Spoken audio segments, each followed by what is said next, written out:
Alkoqol və hamilə etmək qabiliyyəti. Kişilərin çoxu alkoqolun sperma keyfiyyətinə təsirinin fərqinə varmır.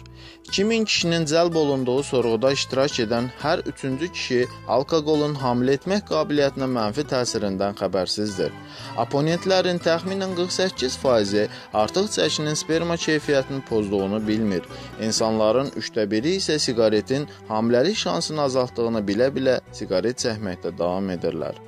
Maraqlı orasıdır ki, təxminən 700 kişi hamilə edə bilməkdə problem yaşamış, 1400-ü isə yuxarıda adları çəkilən halların onların əks cinslə münasibətinə neqativ təsir etdiyini boyunlarına almışlar.